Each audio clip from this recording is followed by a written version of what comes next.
তরকারিটা মানে মুখে উগ্রাত করার জন্য। তরকারিতে কি কি ইউজ করো একটু বলে দাও।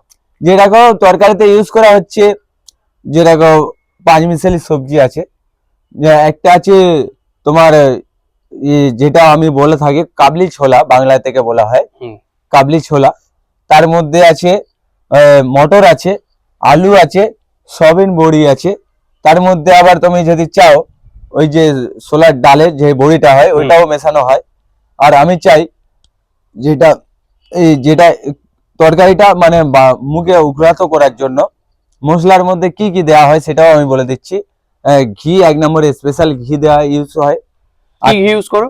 যেটা তুমি দাম যেটা বেশি আছে সেটা মানে 500 গ্রামের ঘিটা আছে, ওইটাকে মানে অর্ধেক যত পরিমাণের মানুষ খেতে পারে সেই হিসাবে।